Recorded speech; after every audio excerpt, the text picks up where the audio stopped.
So I have been wanting to get this kit for quite a long time. This is the Hasegawa 172 scale Su-33 Flanker D Russian Navy carrier-borne fighter. The coloring on this kit is so beautiful. Now, unfortunately, I think there was maybe less than 30 of these flankers, Su-33 flankers ever made, which is a damn shame because it's so beautiful.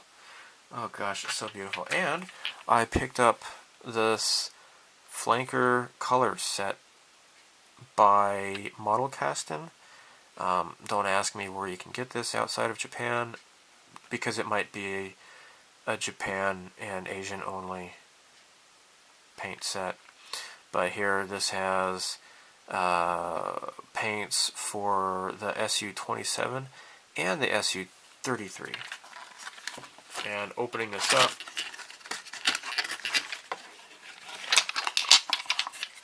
comes with these four lovely colors. So yeah, neat stuff. I'm really glad I picked this up because these paint sets have kind of disappeared for the most part. Anyhow, let's take a look at this box. This, you can see the actual kit. And here you see the air brake popping out here. Okay, now I've already opened up the bags. Let's take a look inside.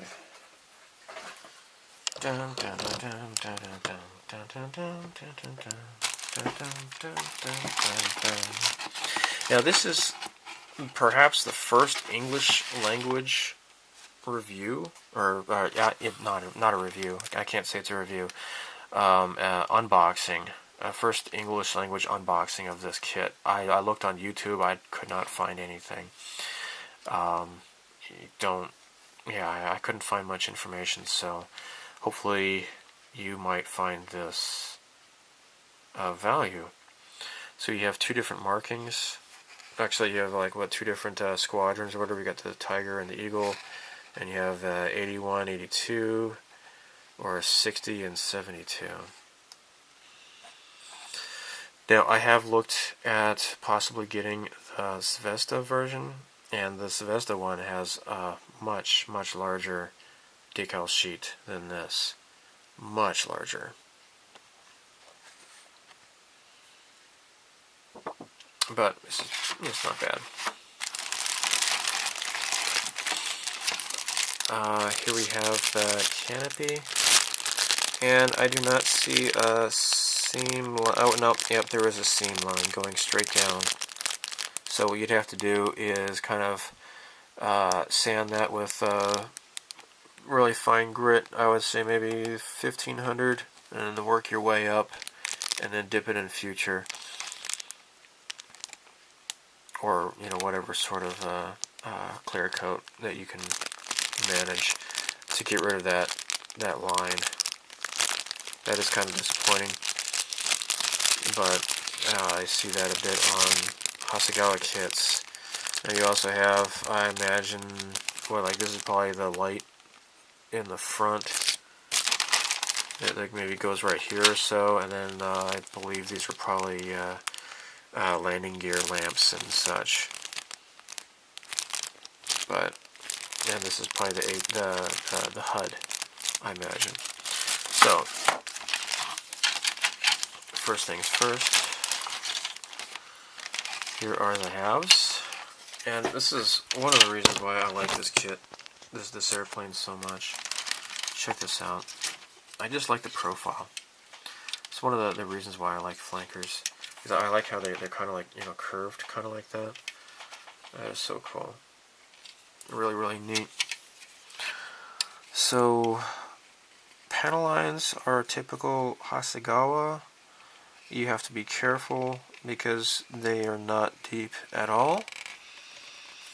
I would prefer these to be a little bit deeper, but maybe I would only surface this with like a 1500 surfacer or something like that.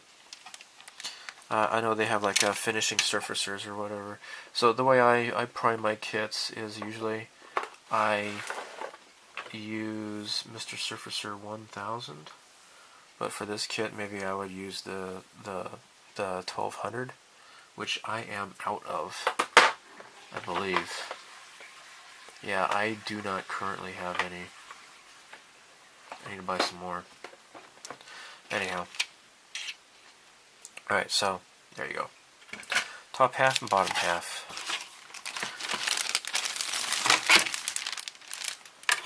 Okay. Now these two runners are identical to each other. Mostly you have the ordnance and you have the engine cans here. And the inside of the engines right there. There you go. And here are the missiles and you know, the weapon racks and such. So lots of missiles. Looks like these are the tires. And here's some vents. Looks like this is like the closed, and then here's the open. I don't know if you can see that. But yeah, you can probably see that. Alright, so this is identical. Alright.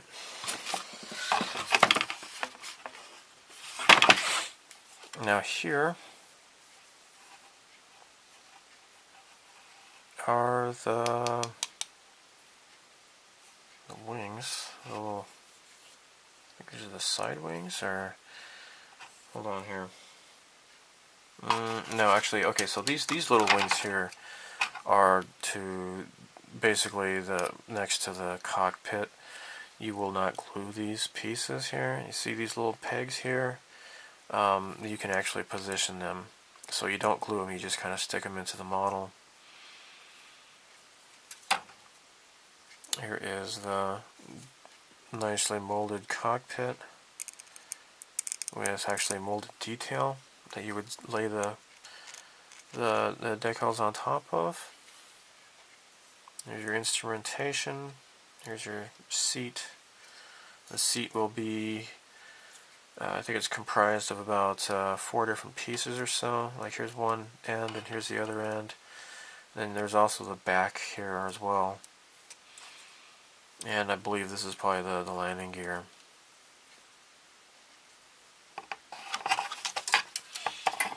So going back to here, the nose cone is actually in 2 halves. And my kit is a little bit rough. It's kind of scuffed up a little bit, but I think after priming the kit, that will completely disappear. And I believe these are probably intakes here.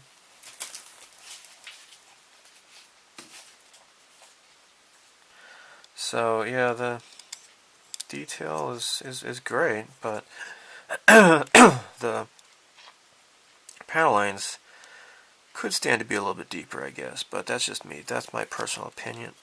There's some really fine detail here. I don't know what's going on with this, but maybe a decal goes on top of that, perhaps. Now, one thing to note is this Su-33 kit does not come with a pilot figure. And I'm sure that might disappoint people. I don't know about the Zvezda kit. I do know the Zvezda kit, the landing gear lamp, they don't have a clear part for that. That was one thing I noticed. One of the Japanese customers had commented on the Zvezda kit in an online review. This does not have a pilot figure, as I mentioned, and unlike the, I guess it was newer, the Su-35 kit that Hasegawa came out with, that kit not only has a pilot figure, but you also get optional parts to have the gear in the up position. so you can pose it in flight, because it comes with a stand, a clear stand, and I think that is really fantastic. And I think that alone is a reason enough to get the Su-33.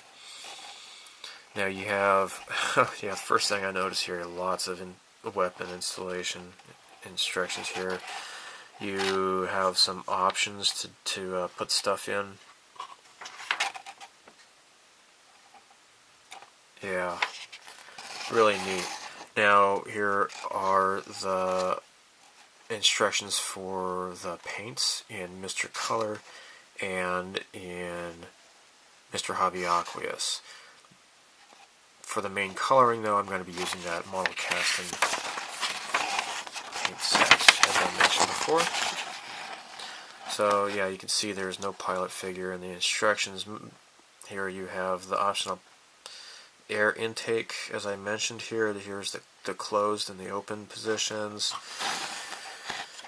And the engine cans, I don't know if it has optional parts for that. I don't think so. I think the Su-35 though has like the different positions that you can put the engine cans in, which is pretty cool.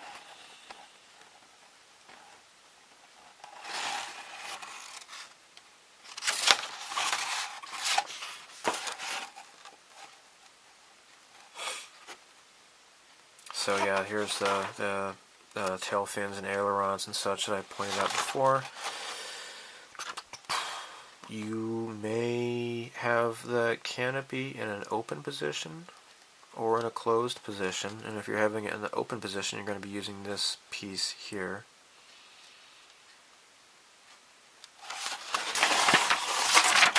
And here are the lovely painting instructions and your decal placement. So you get the choice of a Russian aircraft carrier Admiral Kuznetsov, which is the number 80 and 81 with the Tiger. And what do we have? Yeah.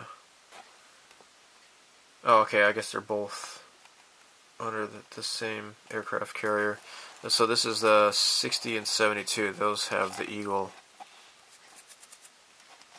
So very neat. Here are your external weapon, your options you can do. So there you have it. Now, as a bonus, I'm going to show you something else. Here we have the Eggplane version. Isn't that neat? So this has the pilot Claire Frost is her name. I know that because I'm a nerd and I have done other Eggplane stuff in the past, as you know. A lot of people don't care for Eggplanes. They think they're silly, but you know what? They are silly, and that's exactly why I like them.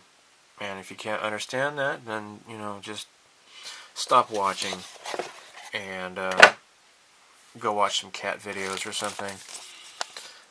But I like Eggplanes, so neater. Now you have just a simple cockpit canopy and that little, I'm not sure what this is supposed to be, but you have this little, I don't know if that's like a infrared sensor light, like a beacon or something, I don't know.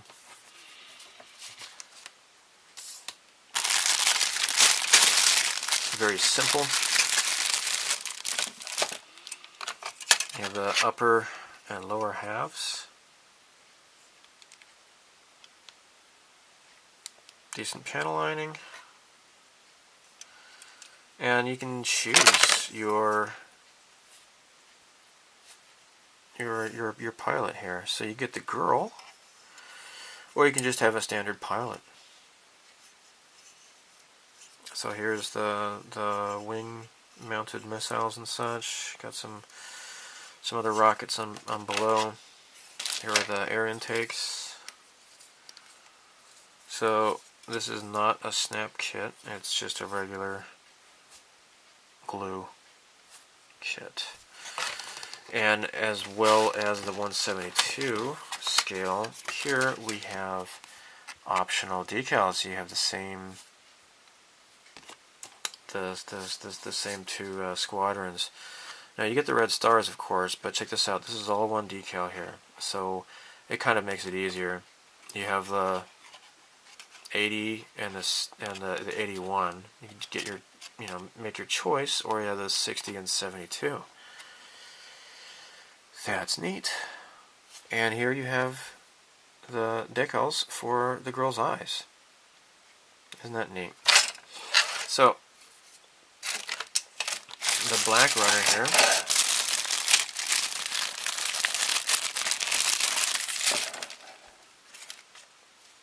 Here are the engine cans. These are all one piece. The outer and the inner. You have tires, and you have this firewall or whatever. It's really weird. I don't know why they have this, but I've looked at the instructions a lot. It just kind of fits right in between here somehow. I don't know why. It doesn't seem to have any purpose, I don't think. So it's just kind of weird. And of course you have your landing gears that are in a permanently open position. Actually, it might be kind of cool to have this in like in a flight position. That'd be pretty neat, doing an Eggplane in a flight position, because you get the neat little pilot and everything. But alas, it doesn't do that. Maybe if you really work with the plastic, you might be able to. I don't know. It might be cool to light up an Eggplane with thrusters and such. That'd be pretty cool. Having the engines glowing. But anyhow, so the decal pattern, the painting pattern is basically the same as the 172, but it's just a much cuter proportions, and the decals and such, just a lot more simplified. So yeah, the 72 scale Hasegawa has much more detailed decals, but this Zvezda one is just amazing. Oh my gosh. I don't know how that one goes together, but I have watched some videos, and I think I've watched maybe one video, but it wasn't the 33. It was I think it was actually no, that was a Revell Su-33, and it was just a bunch of music, and then you might see some text in the video, and those videos are cool for what they are, but I have my style where I explain what I'm doing, and you hear me talking, and you might even hear me listening to the radio or watching a movie at the same time. Some people, they like that, some people don't, but there's lots of scale modeling channels out there, so, take your pick. I like to have a little bit more of a personal experience, so you can hear me and my ideas, my thoughts on, and of course my frustrations as well, of course. Yeah, so tomorrow I'm going to be staying with the in-laws, and I think I might take this cute little kit with me to clip off the runners and maybe do some dry fits, and maybe do some gluing, perhaps. And I don't know when, maybe later on when I get back, I'll upload this video or so. So, yeah, neat stuff. So, thanks for watching, and stay tuned for more stuff later on. Bye. Everything will be fine.